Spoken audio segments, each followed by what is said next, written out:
Uh, thank you. Thank you very much, Uday. Uh, Distinguished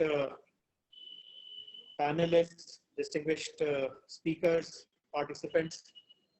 It's a matter of great privilege to speak in this platform and share with you what is the perspective of a state government about EVs, about faster adoption of EVs, and how does a progressive state like Telangana looks at the opportunity which this very important global and national mandate presents to all of us. So, as you would have understood by now, there are of the 28 states in our country, there are about 8 to 10 of them who have actually come out with a distinct policy on electric vehicles. We are one of them, and I will share in a moment some of the details of our electric vehicle policy. But most importantly, it is also commented about India that there are great policies. They look terrific on paper, but there is a huge implementation gap. And the reason why you face these kind of implementation gaps typically is that first of all, you don't create institutions which will convert that policy into action. So I'll also speak about what we have done in Telangana to translate policy into action. And finally, sometimes you do create in the government also some institutions, but typically the talent which is required to run these institutions, that is not onboarded properly. So I'll also speak about what we have done in Telangana. So 3 things that I wanted to cover. One is about the policy per se. Second is about the institution. Third is about the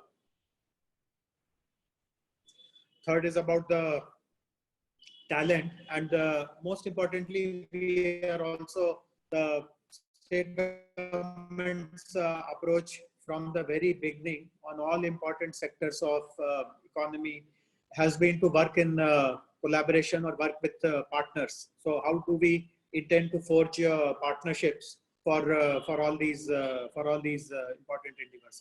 For some reason my video has been turned off.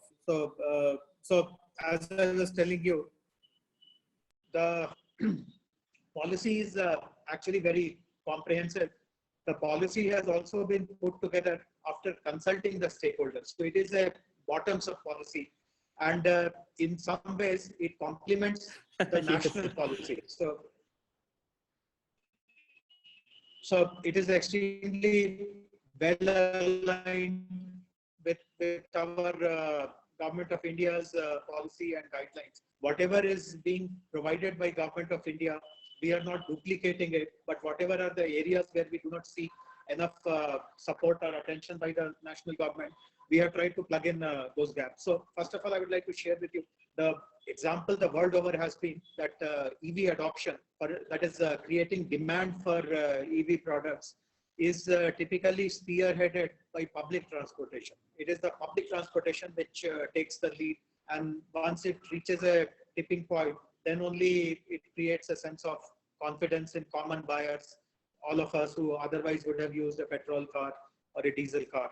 So in Telangana, what we have done is that in the policy, we have given lots of responsibilities to public transportation agencies, of course, which includes the Road Transport Corporation, but a large component of public transportation, let us say in a city like Hyderabad, is by auto rickshaws, by 3-wheeler scooters.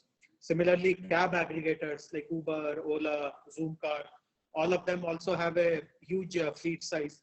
So the policy speaks on how these institutions, the private institutions, as well as the government-run Road Transport Corporation, how will they be encouraged and incentivized to convert more and more of their fleet into EVs? So, and once that starts happening, and once the confidence levels in the private user goes up, there is also a way of incentivizing private adoption of EVs. And the instrument that we have used is to give them a complete waiver of road tax and registration tax. So if you're buying a car, an electric car, so to say, then you don't have to pay for the road tax and registration tax. And then there are various other support services which are available to you. So as we know, charging infrastructure is a very important component of the entire EV ecosystem.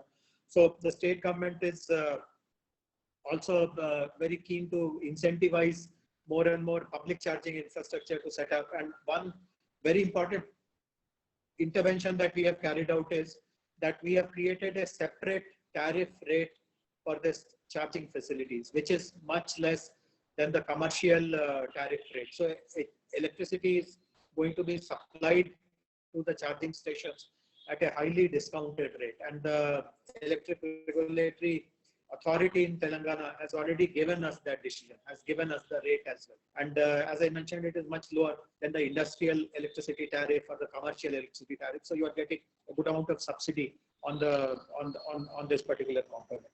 Similarly, we have also incorporated in our policy certain mandatory requirements of putting charging infrastructure. So FAME, of course, speaks about putting charging infrastructure on the highways, on national roads.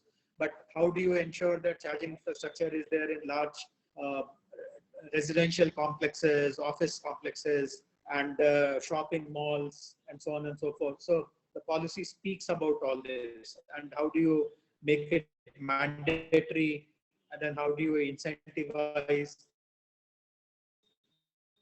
And so on and so forth. Similarly, in the parking policy of the state, we have decided to give preferential parking slots or parking spaces in which we want to stoke up demand for private vehicles. But we also know that once the demand reaches, there is also going to be lots of interest amongst manufacturers of OEMs of not just vehicles and accessories, but also storage solutions and even charging infrastructure. So the policy speaks about a large number of facilities that we are going to give to these people who are going to get into the manufacturing space. So 5 special benefits that we provide in Telangana. First is that we have created dedicated industrial parks for electric vehicle and electric storage systems. So anyone who wants to manufacture a battery pack or cells or modules or of course the entire vehicle, there are dedicated industrial parks, and these parks are located very, very conveniently. They're very close to Hyderabad city. So the advantage that all your workers, all your executives can live in a highly livable city and then very easily commute to work. That criteria, that box is ticked very easily. Secondly, we have in our state, we have a very robust mechanism to give approvals and clearances. So we have brought all these lines of activities under that robust system, which is called TSI Pass. So if any company which wants to set up a manufacturing facility, either for vehicles or for components or for storage solutions, they do not require any prior approval to set up their factory. Right on day one, they can start the construction, and all these approvals and permissions will be given to them when they are closer to the date of their commercial production. And all that also is guaranteed in a 15 days time. So the single window system of easy approvals, permissions, no approval required to commence the factory construction. These benefits are given to this sector as well. Similarly, we have created a facility of ensuring that all the required kind of infrastructure is available in these industrial parks, which are meant for the manufacturing purposes.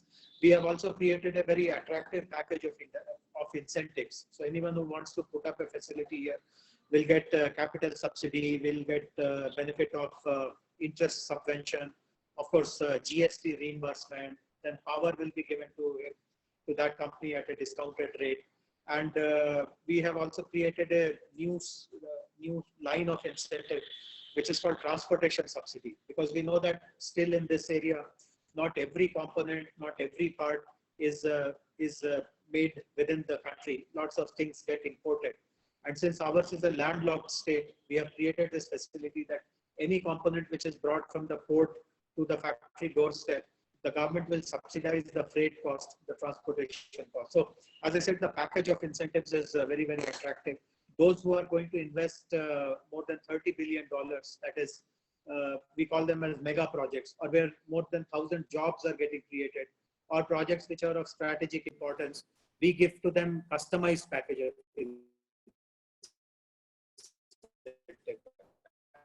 And the state also has a policy which has already received then we have the flexibility to either meet it or beat it. So if a manufacturer tells us that, let us say, Maharashtra has given us these benefits, I'll just close my eyes and sign on that. So that is how easy it is to get your manufacturing facility set up. And this is, as I said, for both vehicles, for components, for storage solutions, for charging infrastructure. So the entire chain of manufacturing and various other dedicated industrial, all that has been provided. The last thing which I would like to share with you is that EVs and electric mobility is still an emerging area, but in the last couple of years particularly, we have seen some dramatic and some very amazing kind of very user-friendly solutions which have come up from the world of our startups. So lots of innovation is happening, lots of original thinking is happening here, and therefore we have decided to set up a ecosystem meant to promote innovation and entrepreneurship in the electric mobility space. And some of you may know this, that Telangana already houses the country's largest tech innovation ecosystem, which is called T-Hub. And Telangana has been recognized over the last 5 years as a state which is very embracing and welcoming of startup ideas. The state's policies related to startups are phenomenal. So again, we want to widen the scope of the innovation work which is going on in Hyderabad to promote more innovation, more R&D, more collaborative work between startups and large OEMs, facilitated by knowledge institutions, and so on and so forth. So as I was telling, the policy is very comprehensive, very meticulously put. It's a bottoms-up approach in policy making. We have understood from all the stakeholders what are their pain points, and then the policy has gone ahead to address those pain points. We have also aligned it well with the national policy. So whatever is not adequately kind of supported there, we have tried to fill in the gap. But what is already being supported there, we do not want to kind of duplicate and dissipate our resources, etc. The last 2 points which I wanted to mention, I already alluded to them a while ago. One is that what is the institution which will run this programs? Who will work with the manufacturers? How will we ensure that sufficient demand is created? Who will take care of the mobility innovation ecosystem, etc. So we have set up a separate wing altogether in the government, which will look after all issues related to electric mobility. It is again headed by a dedicated officer of a director level. And again, as I said, many times these institutions are created, but the right kind of talent required to run these institutions is overlooked. Government typically takes a short-sighted approach that all the talent in the world is available within the government, but we never bought into that argument. We felt that the best talent in many cases exists outside the government, and it is our responsibility to bring them in. And that is what we have done. We have created a very smart team, again, driven by people from the open market who have a right kind of understanding and background in the electric mobility and electric storage systems space. So they are the ones who are going to facilitate the rollout of the policy and rollout of these EV programs. So the last point is that, as I mentioned, we strongly believe in doing everything in collaborations, in partnerships. And once I finish speaking, I'll also type my contact details, my mail ID in the chat box. So anyone who is prepared to kind of look at opportunities of working with the state government in giving a big push to our electric mobility agenda, you'd be very happy to join hands, explore your proposal, etc. So once again, I'm very thankful to Uday Shankar for giving Telangana an opportunity to participate in this conference and to share our perspectives. Thank you very much.